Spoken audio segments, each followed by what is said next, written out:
তো পুরী সিরিজের সেকেন্ড ভিডিওতে সবাইকে ওয়েলকাম। আর আমাদের সেকেন্ড দিনে পুরীর সকালটা শুরু হলো কিছুটা এইভাবে সানরাইজের সাথে।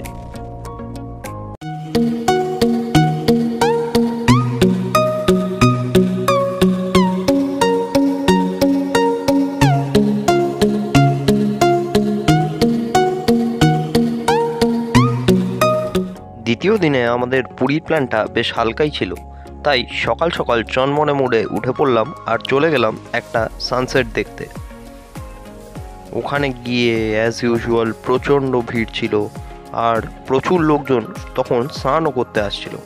তো সেই টাইমে কিছুক্ষণ দাঁড়িয়ে থাকার পর অবশেষে দেখা মিলল সূর্য মামার।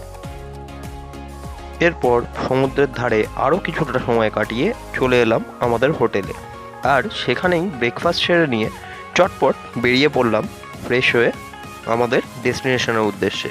সেকেন্ড দিনটা একটু হালকাই ছিল, তো কাছাকাছির মধ্যেই ঘোরার প্ল্যান ছিল। সেকেন্ড দিন, আর আজকে পুরীর আশেপাশে কিছু সাইট সিন ঘুরে নেবো, সবগুলো দেখাচ্ছি। তো লিস্ট দিয়ে দিচ্ছি, লিস্টটা দেখে নাও কোন কোন জায়গায় আজকে ঘুরছি। আমরা এখন যাবো, ঘুরবো, আমাদের সাথে আমাদের অটো রেডি আছে। তো এরপর বিচের ধারের রাস্তা দিয়েই আমরা চলে গেলাম বিপত্তারিণী মন্দির, যেটা বিচের একদম কাছাকাছি। ওই রাস্তায় সোজা কিছুটা গেলেই পড়বে এই বিপত্তারিণী মন্দির।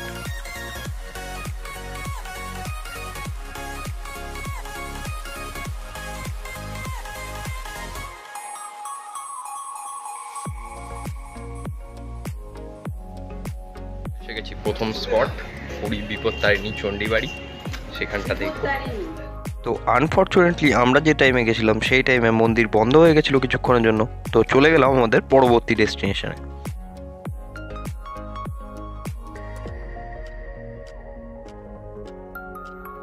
যাচ্ছি পুরী গুপ্ত বৃন্দাবন জায়গাটা দেখতে।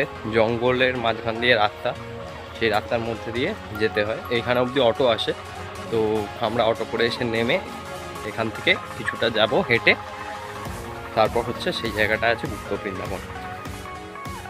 গুপ্ত বৃন্দাবন বা গৌড় বৃন্দাবন মঠ, এই জায়গার নাম করা হয় গৌড় বৃন্দাবন মঠ, কারণ বলা হয় গৌরাঙ্গ অর্থাৎ আমাদের নিমাই পণ্ডিত, তিনি এখানে মানে যখন উড়িষ্যায় চলে এসেছিলেন, তারপর এখানেই আসতেন তিনি সাধনা করতে, এবং তার লীলাক্ষেত্র এখানেই তৈরি হয়েছিল, তাই এই জায়গাকে গুপ্ত বৃন্দাবন বলা হয়।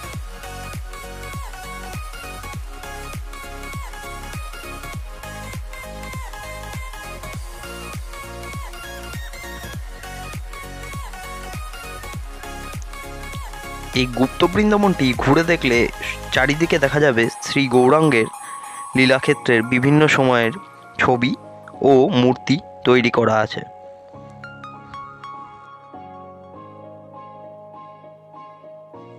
শ্রী গৌরাঙ্গের জীবনের বিভিন্ন সময়কে এই মঠের মধ্যে খুব সুন্দরভাবে তুলে ধরা হয়েছে, এবং তার বিস্তারিত বিবরণও এখানে পাওয়া যায়। এছাড়া এখানে দেখতে পাবে তোমরা রাধাকৃষ্ণের মূর্তি, গণেশের মূর্তি, হনুমানজি ও রামের মূর্তি, এবং সর্বোপরি জগন্নাথ দেবের মূর্তি।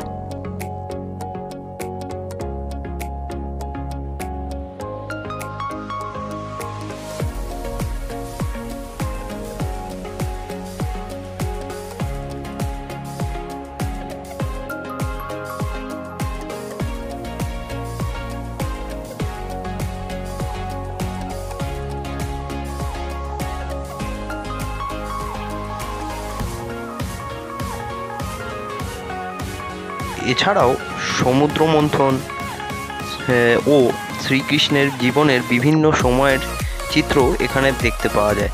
এছাড়া ধেনুকা গাইয়েরও কিছু মডেল এখানে তৈরি করা আছে, যা অত্যন্ত সুন্দর ও অনেক কিছু বোঝায় আমাদের।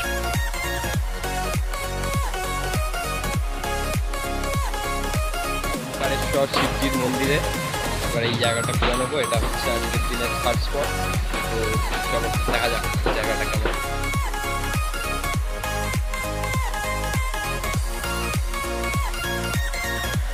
ওড়িশার ট্র্যাডিশনকে ফলো করে বানানো এই ওমকারেশ্বর শিবজি মন্দির, যা বেশ কালারফুল, এবং এখানে দেয়ালে সুন্দর করে অনেক দেবদেবী যেমন নরসিংহ, শনিদেব, এছাড়াও আরও জগন্নাথ দেব ও বিভিন্ন দেবদেবীর ছবি এখানে আঁকা রয়েছে।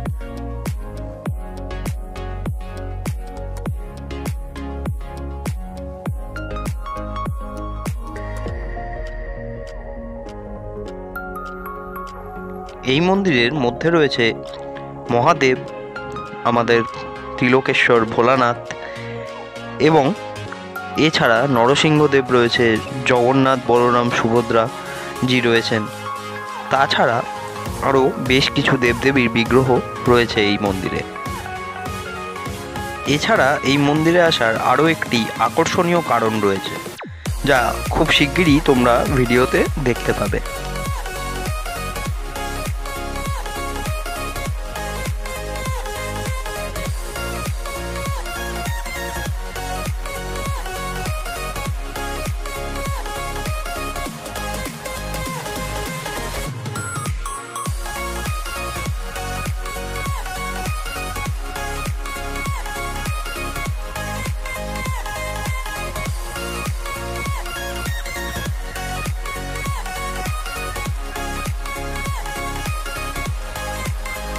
এই মন্দিরের বিশেষ আকর্ষণ এইখানেই, যেখানে একটি সিংহদুয়ার পেরিয়ে তোমরা দেখতে পাবে 108টি জ্যোতির্লিঙ্গ, যা আমাদের ভূভারতের বিভিন্ন জায়গায় অবস্থিত। সেই জ্যোতির্লিঙ্গগুলি সবগুলি এক জায়গায় প্রতিস্থাপন করে 108 জ্যোতির্লিঙ্গের একটি মন্দির তৈরি করা হয়েছে, যা এই ওমকারেশ্বর মন্দিরের ভেতরেই রয়েছে। কিন্তু তো এই জায়গাটা তো আসতেই হবে, এই জায়গাটা তো দেখতেই হবে।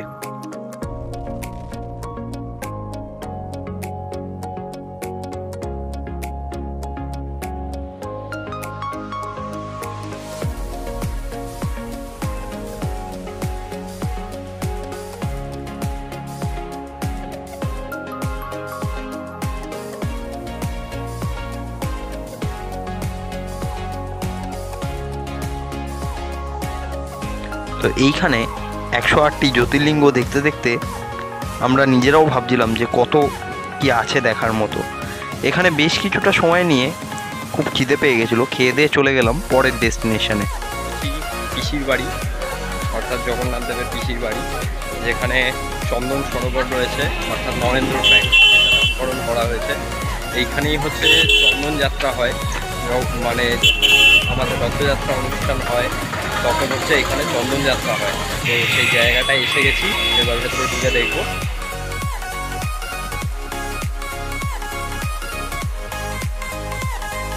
লোকাল গাইডের থেকে জানতে পারলাম যে এই পুষ্করিণীতেই জগন্নাথ দেবের স্নানযাত্রা সম্পন্ন হয়। তো আমরাও বেশ কিছুটা সময় এই পুষ্করিণীর ধারে বসেই কাটিয়ে দিলাম।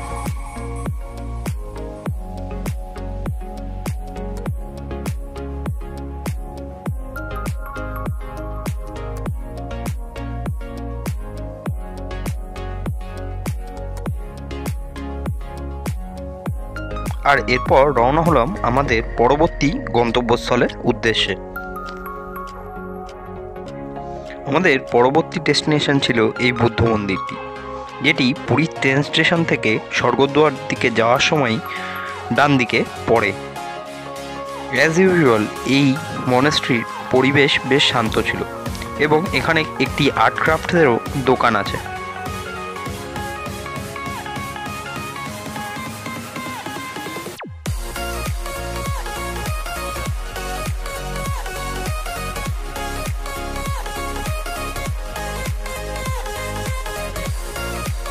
আর তারপর চলে গেলাম আমাদের শেষ ডেস্টিনেশন, যেটা তোমাদের আগেও একটা সোলো ভিডিওতে দেখানো হয়েছে, যার নাম হচ্ছে নীলাদ্রি ব্রিজ। এই ব্রিজ আমার বেশ পরিচিত, তো এখানে তাও আর একবার ঘুরতে চলে গেলাম নীলাদ্রি ব্রিজে। সকালবেলা বেরোলে মোটামুটি দুপুরের মধ্যেই এই সব জায়গাগুলো ঘোরা কমপ্লিট হয়ে যাবে। তারপর লাঞ্চ করে চলে গেলাম পুরীর মন্দির দর্শনে। তবে যদি কেউ সকালে পুজো দিতে চাও, তাহলে তোমরা এই প্ল্যানগুলো বিকেলেও করে নিতে পারো। পরের ভিডিওতে খুব শিগগিরই দেখা হচ্ছে তোমাদের সাথে। আমার চ্যানেলটাকে কিন্তু অবশ্যই সাবস্ক্রাইব করে রাখো, যাতে পরবর্তী ভিডিওর নোটিফিকেশান খুব তাড়াতাড়ি পেয়ে যাও। টিল দেন, বাই, সবাই ভালো থেকো।